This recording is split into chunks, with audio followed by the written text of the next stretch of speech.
So this is a spine of a blue whale. Sometimes you can see human parts, and sometimes because of the suffering they went through here, they use their fingernails to darken here. So this was killed by the dance. This is evil fish. When the sea was started destroying this fort. Is it heavy? Lift it. Oh. You are here. In between the wall, you see human remains coming out. You see. Yeah, I can see a bone. Okay. Please help me. Hello guys, welcome back to Del's Travel. My name is Josie, and today we are heading towards Keta. We are visiting Fort Prinzenstein, which is on a sandbar between the ocean and Keta Lagoon. A lot of people doesn't know there is a fort at Keta, and even myself, I was even surprised to discover there is a fort at Keta. Let's see what we have there. Come with us. So guys, as you can see, we are at Fort Prinzenstein, built by the Danes in 1784. And this fort was originally established for trading ports for gold and ivory, and later was turned into a major slave trade, which they sold it to the British in 1850. Now let's get inside and hear more stories about the fort.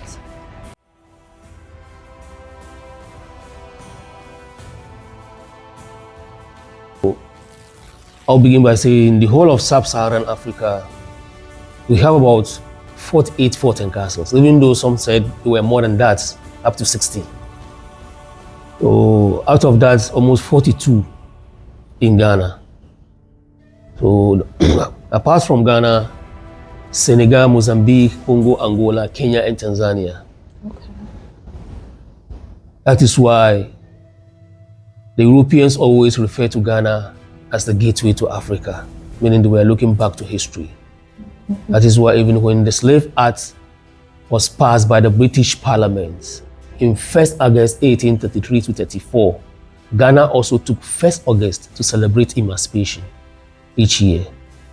So Elmina Castle is the oldest in the whole of sub-Saharan Africa, which was built by the Portuguese in 1482. Mm-hmm. So in our coastline, or the West African coastline, was also demarcated depending upon the trade, especially Ghana. So at first, because of the gold trade, the Europeans created or established the Gold Coast, which started from Osu in Accra up to Cape Coast, Elmina, Azim. Okay. So, but when they realized the slave trade superseded the gold trade, they established the Enslaved Coast from Osu, Keta, Togo, Benin, and part of Nigeria, where you can purchase the greatest number of enslaved Africans.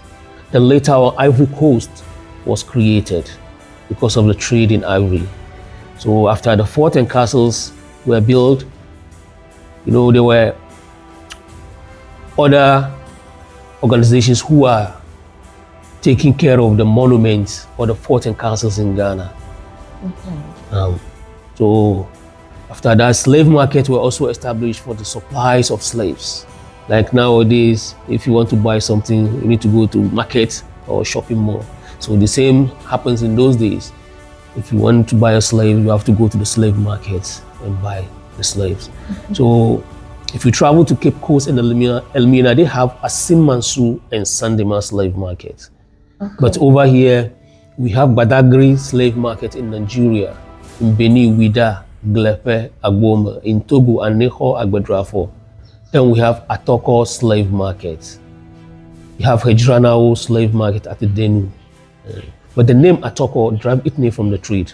Okay. So in those days, when the Ashantis got their slaves, they channeled those slaves through Ketekrachi, which used to be one of the major slave routes. Also, there was a slave market over there. So the moment they bought their slave over there, after they sold them, then they said Metuako or Yetuako. Because our ancestors in those days could not speak the Akan language, that language was corrupted to become Atoko. Oh, okay. Then we have Salaga slave market also serving the northern part of Ghana. So those are some of the slave markets that supply slaves to these forts. So you are at Keta, So this is Fort Prinzenstein, built by the Danish in 1784. And most of the enslaved from these forts were mostly transported across the Atlantic Ocean, and most of them were sold to the Caribbean island, such as Caribbean island of St. Thomas, St. Louis, St. Croix, St. John, Trinidad and Tobago. Even some were sent to South America, Brazil, and Cuba. So formerly, those Caribbean islands used to be a Danish island. But due to the expansion of territories, U.S. bought the island from the Danes at an amount of $25 million in exchange with gold. That is why today we have the U.S. Virgin Island. Yeah. So where we are seated, this is the female section of this fort where they kept the female slaves. But initially, no ventilations were created. But it was later they created the ventilation in 1850. So each of the dungeons takes about 100 slaves. The slaves slept there, ate, urinate, defecate, and most of them die due to dehydration. And when shipment is ready, slaves were counted and brought out over here. This is the auction block. After they were being sorted out, red hot iron were being used to burn a mark on the various parts of their body for easy identification. Wow. Over here too, they look at the state of their teeth to estimate their age. So if a slave is having about 32 teeth intact, that slave will be counted as a grown-up, so below children. So sometimes the price of 1 or 2 children will be equal to 1 adult, depending upon the commercial value.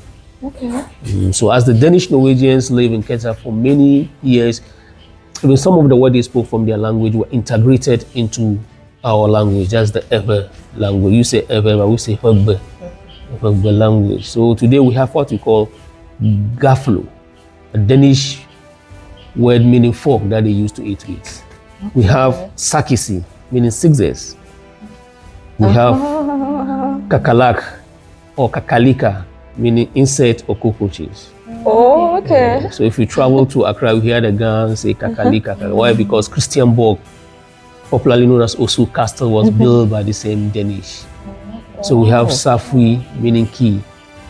Okay. So here other tribes say Safwa. Safwa, yeah. So sometimes any word you may hear is similar to a tribe along the coast. Mostly it was a borrow language from the Europeans. Okay. So gun powder, iron, textiles, mirror, those are some of the items that were used during the trade. So especially the gun. So that is why even the smallest tribe in Africa in those, they have to go on warpath for them to secure slaves, to exchange them for guns to protect their community or their tribe. So that's a brief history. So then we'll take you around and show you some of the relics we have. You were saying something that in Sub-Saharan Africa, yeah, we have 48. 48. And Ghana have 42. Almost 40, yeah, 42, toward the coast of Ghana. Why only Ghana 42? Yeah, because it's the gateway, because that's where they first arrived during the trade. When they were, the Portuguese merchants were traveling. The first place they landed is Elmina, where we have the gold, the diamond, the bauxite, everything raw materials they found along the rivers and so on. So it makes other European nations follow the same route. Okay. So even looking at the Ghana as a whole, is more or less like the middle of the earth, where this thing passed through the meridian, passed through Ghana. So it's also very at Intama. So that's also a very important this for the Europeans to make sure these were used earlier. So from here they spread all along West African. So over here, this is where the female slave bath. So anytime they were bathing, the governor and his commander stood up there and watched those slaves while taking their bath. And most of them were being sent upstairs for sexual abuses. Even some were raped. As a result of those abuses, children were born. And mostly those are the mulattoes or the Barations, all the Simpson families. So what were they doing with the kids? Like they would take the kids or give them to the mothers? No, actually, what happened if the pregnancy show at earlier stage, they left them behind. But if it doesn't show, then they took them away.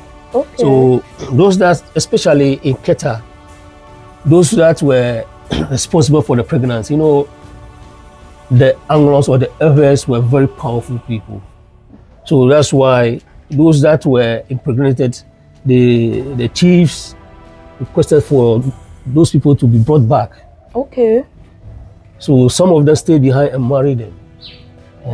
So like the Quist family, he was the governor who is in charge of the construction of the forts. So for him, he stayed behind. He married even from the Everland. Wow. Yeah.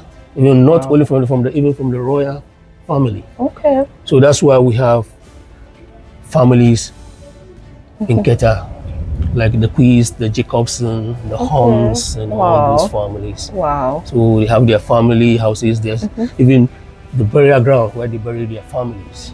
Yeah. So for Keta, it's different from other parts where the women were just being impregnated after they giving birth. They left them and go. Yeah. So after they finished bathing, the water still remain here. If they were thirsty, they drank from the same bathing water. So where were they getting the water from? From the well. Okay. You know, we have the well over here, which is one of the old wells, and another one down here. Okay. Yeah, so they got the water from there, even though it's more or less like salty water, because we have the salt ocean. Yeah, just then close. The salt lagoon is also over here. So, but mostly for them, for their good drinking water, they depends on rain. Or sometimes if they were coming from Accra, so around the river, Volta, they got their drinking water for. Yeah. And they were drinking the same water they used to bath. Yeah. Just imagine those days. We can stop it. So this is the replica of this fort, or the layout of these forts. Okay. Excluding the female section. So this is the whole male section. And then if you watch mostly in Ghana, most of the castles and forts were built close to the ocean. And then maybe you may hear about sea erosion at Keta some years back. So this fort was built about 3 to 4 miles away from the ocean. So erosion started destroying Keta from 1907. So gradually by 1980, that was the first time part of the fort was destroyed. 1980? Exactly. So by 1990, 2000, 2/3 of the whole fort submerged. Wow. Then don't forget, before, from 1907 down to 1963, by then Keta was the regional capital of the Volta region. Until the destruction of the ocean, the capital was shifted or moved to Ho. Yeah. So these two offices were the one at the top, where the governor stood and looked from the female section. So we walk. So this is the male side? Yeah, then this is the female side. Wow. So all these, that's why if you go out, you see some of the road at the back of the fort is somewhere here. Yeah. So currently it extended even to the shoreline. Okay. And this was the money which were used by our forefathers. Cowries. Wow. So all the tribes in Africa use it, but they have a different names for it. So we, the Evers or the Ebao, we call it Hochi. Hochi. Yeah. If you are rich, we call you Hochito. If you are rich. Yeah. Because the possessor or the owner, you possess a lot of these. So you are rich in those days. So by the accounts in Ghana, they call this CDA. CDA. This is where the name Ghana CD also derived its name from. Okay. So 300 of these was equivalent to 1 male slave, 500 to a female slave in those days. 500 females? For 500 for 1 female slave, 300 for 1 male slave. Because in those days, even this is more valuable than gold to the Africans, because they use it for many, many things in their lives. Okay. So these are ceremonial tools which was used to celebrate a festival in Keta in those days. And then we have the smoking pipe, which was brought from Denmark. And then we have some of the currency also used by the British. After the Cowries, they use the pounds and the shilling. Yeah. So the Germans, they also came as missionaries, so they used fennec. Yeah, that's why if you are in Everland, for example, you ask money from your mother, say, Mom, give me money to buy something. If she say no, as a child, if you start crying, then she will say, "Never 5 years, finiki hamala shinyama now." Meaning, even if you cry, I have nothing or penny to give you.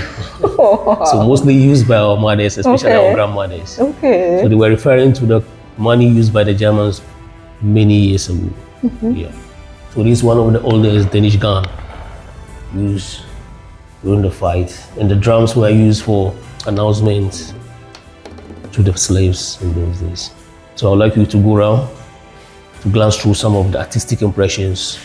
Shows how the slaves were captured, were branded, or they were let on board a enslaved ship.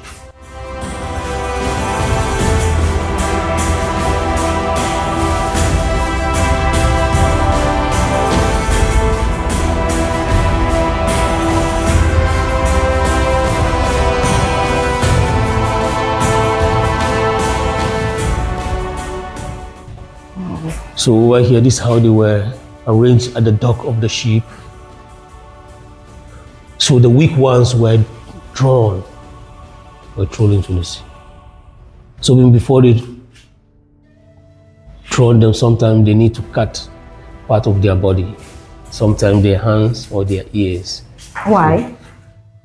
When they will take it to the slave owners to take insurance. To take insurance? Exactly. Yeah.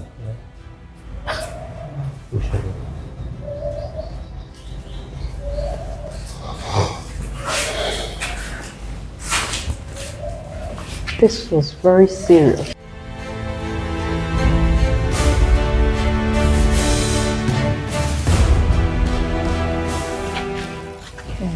So this is the spine of a blue whale, a whale spine. Whale spine? Yeah. So this was killed by the Danes. You know, in those days, they used the local canoes to carry the slaves aboard the ship. So if the whale is around, it capsizes the canoe, okay, meaning freeing the slaves. So to our forefathers or our ancestors, this is severe to them. But to the European or to the slave owners, this is evil fish. Ooh. Yeah, they regard as evil fish. So this was a killing part of it. You know, they even use, those the reason why they kill whales mostly is because they use even the oil to foil the light in the ships in those days. Okay. Yeah, those oil were used.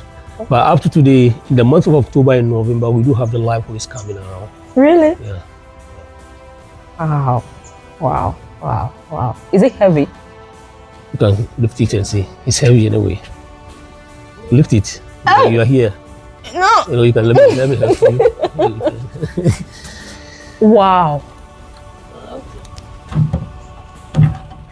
You have to experience it. So hold it. Yeah. Wow. This is very heavy. So this is a real bone. Okay. Please help me. Yeah. Okay, do it. That's all. So you can see the disc that was swollen. Yeah. So even this is from the tail. From the tail? Yeah. So how long has it been? This one is more than late 18th century. This was killed because the Danes left Keta in 1850. I think 2 to 3 years before they left. That's when they killed this. So the spine, Yeah. do you use anything to preserve it? Yeah. Normally, you know, they sometimes ago they pour some, I don't know what they pour inside. It was done by a certain organization. It's an NGO, I forget about the name. But it took many years to hear that they pour some chemicals on it, even before we were born. But still, if you watch, it's still going down. So since that time, no, nothing has been done about it anyway. Okay. Yeah. So this is the weighing scale. Okay. They use this The scale. weighing scale? Yeah, they weigh the slaves. to test the weight of the sheep. Okay. Even sometimes it determines the price over here. So those who are not up the required weight were left behind for another sheep to arrive. Until then, they will be in here taking care of the place. Yeah. Oh. So it's about 300 years About old. 300 years old. So they stand on it, then they'll drop that one over there. And it's read. Does it still work? No, it's spoiled. Okay. Yeah, the reader spoiled. Oh, okay. So over here, this is where we have the governor's bed, the safe the governor used where they kept their valuable items. And then you can see at the top here, that's how the fort was before the sea destroyed to turn off the whole place. You can see there. You can see the Danish flag flying all over there. So this room was purposely for what? No, this is where it's also an office. Those who are in charge of the weighing room and so on. So this, in those days, you can find we took it from the top. Okay. So because it belongs to the governor, but because the sea destroyed part of the fort, so there's no staircase up to reach the top. So that is why we brought them down and displayed it for people to have access to it. Okay. Yeah. Or do they have their things inside? No, there's nothing inside. There's nothing inside. Okay. It's just something we put in. Everybody have to see. It's if you visit the Keta fort, you will see all these things. And then we have the governor's chair. So over there, you know. And this is what? Yeah, it's the cooler. Cooler. Yeah, Okay. they drink water from it.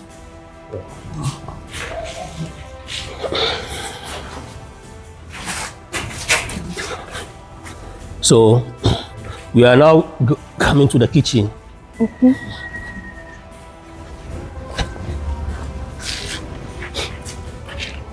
So this is where they cook for the enslaved. You know, in the olden days, there was nothing like, you don't have blender or corn mill or machine for grinding our corn, maize, and so on. So stones were used, and it was used by all the tribes. The same thing, they all have names for it. Yeah. So we, the FAO, we call it ete. Ete. Yeah, we call this one tevinu. Say it, tevinu. Tevinu. Yeah. This is the tevinu. Yeah, this is the tevinu. Okay. And this is the ete. Ete. So you see, when the machine was introduced, then our forefathers like, oh, how do we have ete? Now we have corn mill, which is machine. How do we name it? Then they realized, no, it was manufactured from iron. So then how do we call iron in a bird? Then they say ga. Then they add te to it, gate. Okay. Wow. So that's how we named our corn mill today, gate. The iron of this time. Okay. Yeah, so that's the cooking pan. And the commonest food given to the slaves over here is boiled corn or porridge. Boiled corn, that's what we call in our local language as aboda. Okay. Do you know aboda? You don't know aboda? They will cook the corn. After it's cooked, then they use dry coconut or groundnut to eat with it. Sometimes they add some little sugar to it. Yeah. Yeah, you see sieve and so on, in carries and so because they believe it's had an energy to give energy to the slaves. Okay. So another fruit also that we're giving, especially when you find along the forts or the slave route, you find a lot of baobab tree, especially from the upper east of Ghana. And why? Because the fruit were given to the slaves. After they finish eating, then they throw the seed on the ground. On the floor, and it germinates on its own. Okay. So because it also gives them energy and also as a medicinal to the unknown to them. Okay.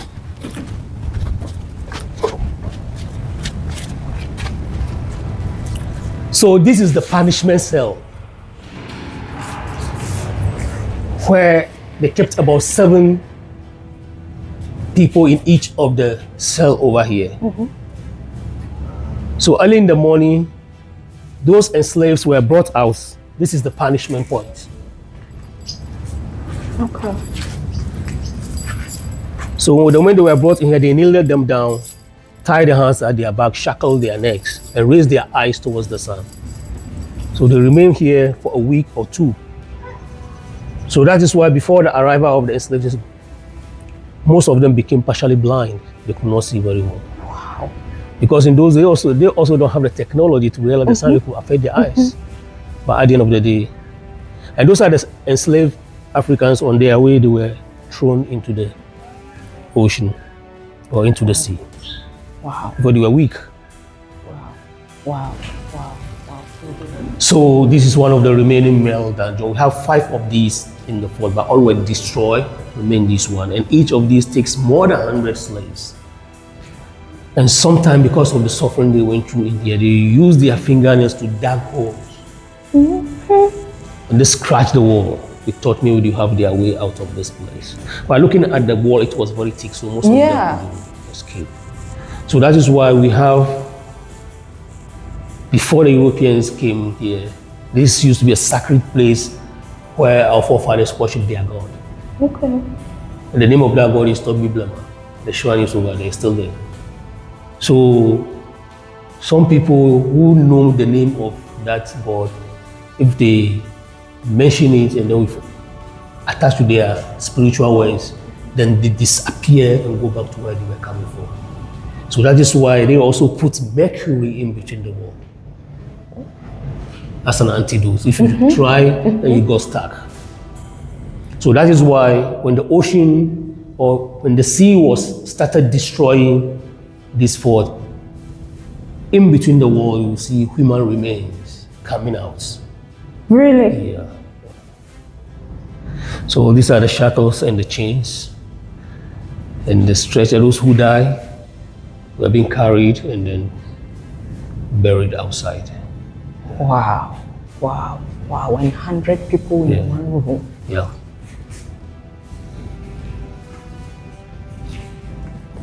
And this is the slave map.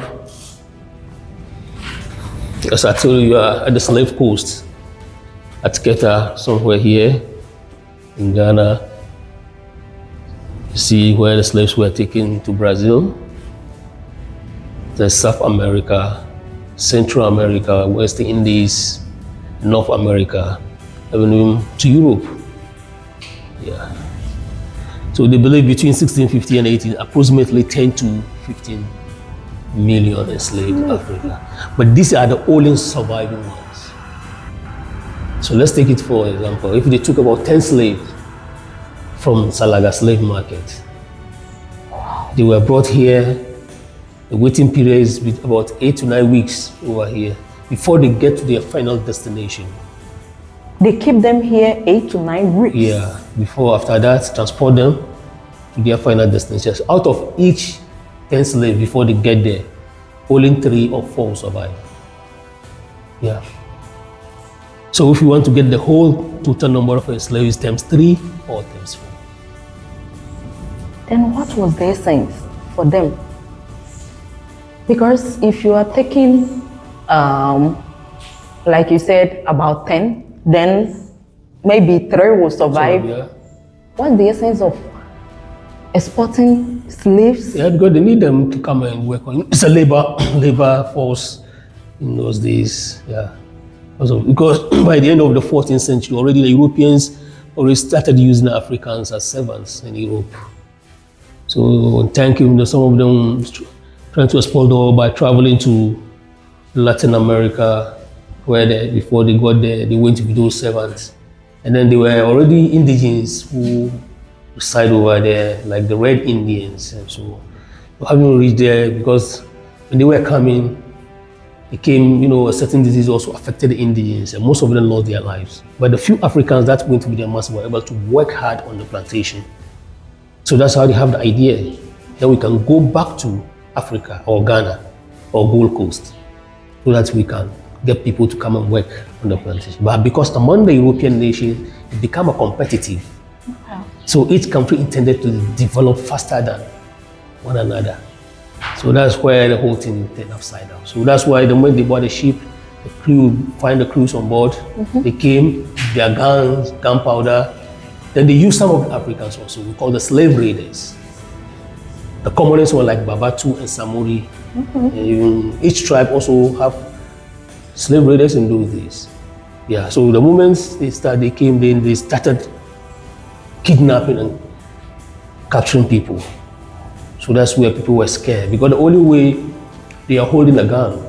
So how do you get a gun to protect your tribe or your community? It's through slavery. So that's why I told you earlier on, the smallest tribe have to go all up. Wow. Wow.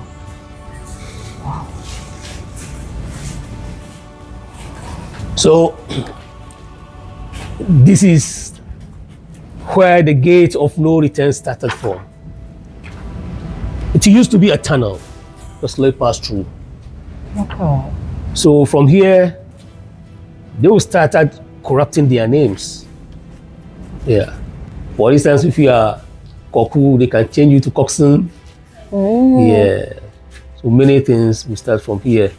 The reason why I say gate of no return, the moment you are being captured and sold as a slave, you survive until the D-Day over here. The day that they were taking you through the gate of no return, two things await you outside the world. Yeah. Either for you to survive or to die along the way.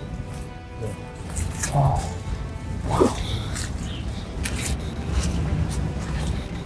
And since they were capturing slaves from different tribes, Yeah. I'm wondering how they were even communicating. So the communication is very, very, very difficult. That's why even they themselves, it is their advantage. So that when they were kept inside the dungeon, they could not communicate easily to fight or rebel against them. Okay. So it's to their advantage. So sometimes the children that were born, they carry along, and then they took them from their mothers. Sometimes they are the children they use as intermediaries. So the children were very smart to understand even sign or language. Yeah, so they use them these days.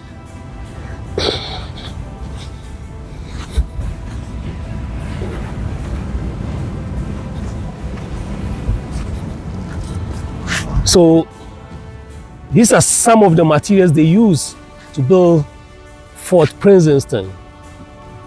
They use oyster shells. And then these yellowish bricks were brought from Denmark. So if they took the slaves, let's say from Keta here to St. Thomas in the Caribbean, and then the same ship will wait to carry the raw materials, let's say for sugar, to feed the industries in Europe before coming back to Africa. That's why I say it's a triangular trade. Yeah. So as now it's coming back, it's empty. So they need to ballast it. So they pick these bricks from Denmark in a place called Prinzenstein, meaning the stone of the prince or home of the prince. Okay. So that's the meaning of Fort Prinzenstein. Because in the Danish language, Stein means stone. Yeah. Especially most of those Scandinavian countries. Norway, Germany, and all those. Yeah, stones. So they were using the slaves to build, they used the slaves to build it? Yes. They used the slaves as laborers. They only brought the idea in this yellow ship, but the rest of the whole work was done by the slaves. So that's another legend which stated that in those days there was no technology like we have today. So the slaves were used. So maybe during the construction, something may happen. Maybe incidents or some of them may lose their lives. So actually, those people were buried in between the walls. They were buried in the walls. So this is another dungeon.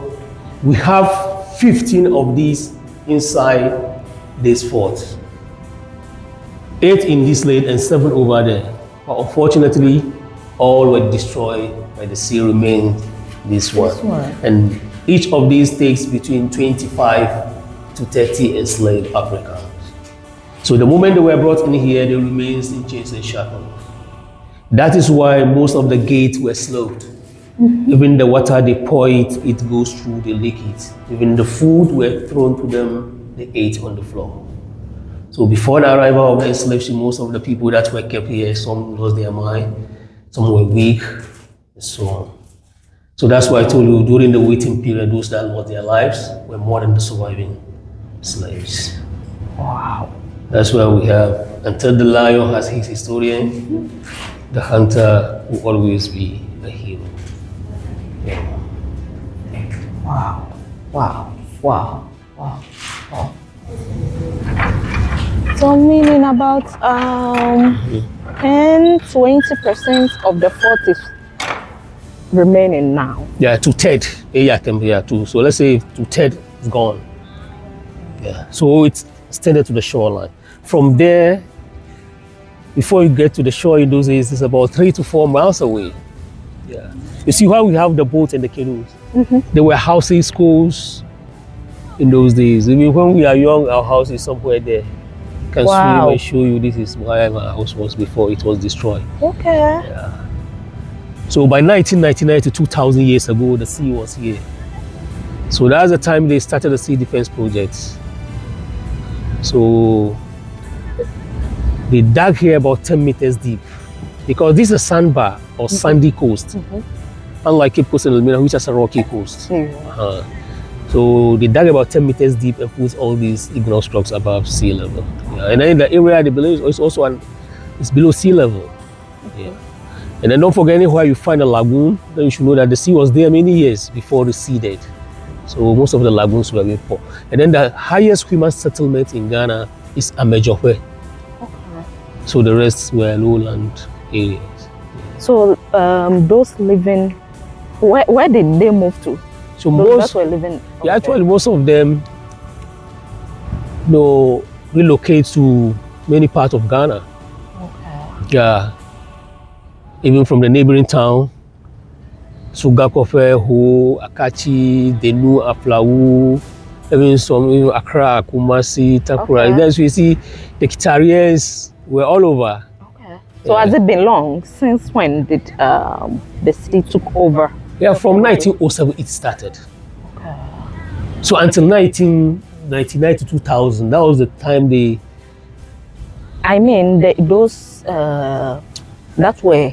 The houses that were destroyed? Yes, those houses that were destroyed there. Yes, most of it between 1963, from 1907, because there were houses.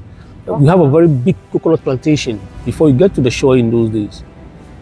Okay. So I say from here to the beach in those days, about 3 to 4 miles. So were they marching them or what did they use to transport them? Yeah, they have an underground tunnel. They took the slave through. Okay. Because you see, at first they took them or they transport them through the plantations. But other tribes, if they capture some of their people, they will fall. They know the Evans were very powerful, so they will fall on them to help them retrieve their people. So the Evans will wait. When they were going, then they were taking them through, then they cross the fight and then retrieve those people. So because of that, they have the idea that they constructed the underground tunnel. They took them through before they took them away. Wow. Wow. Wow. Wow. Wow. Wow. Wow. Oh. So you see over here,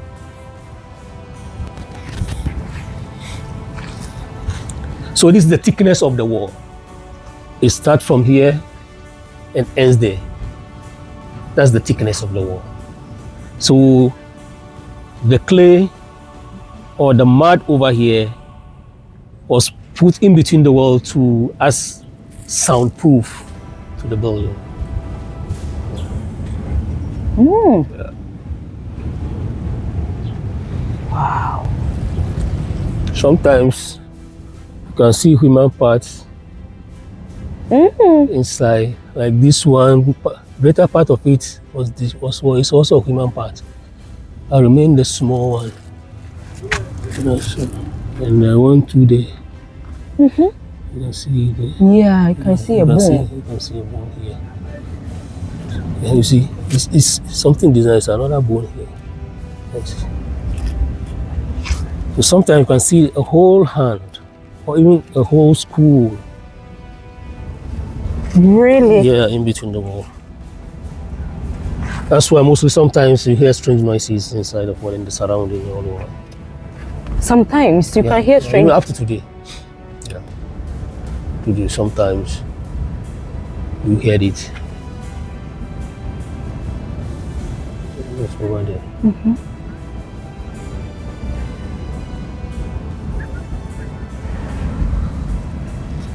So sometimes when the rainfall, you can see that you walk around and see those kind of remains. So do you have a festival you celebrate for the slaves? No, actually that's emancipation. Okay. Yeah, emancipation. That's normally first during the emancipation day in Ghana. You know, the Deba will also be organized over here. Yeah. You know, I think we only celebrate 2 times. Since then, but we hope, because that comes when the COVID break out, things just turn upside down. Because a lot of people doesn't know there is a fort here. Yeah, a lot. It's true. It's true. Oh, we've been. So this fort serves the eastern corridor, from the eastern side, even down to Benin and Nigeria. So all those slaves from those places were all transported to this place. To this place? Yeah, before they were finally shipped. That's why I told the slave market serving this fort. Okay. You know, even the easiest way in those days for transporting slaves is water transport. So if you watch the landscape of the Volta region today, it's the only region that links to other regions down to the north. And then most of the rivers link to this region. Like the Black River, the Oti River, the White River, all of them. So it's easy for people to transport their slaves down to this coast, down to the other side of the globe, of Africa. So that's why the slaves were mostly brought here. That's why I told you where you can purchase the greatest number of enslaved Africans.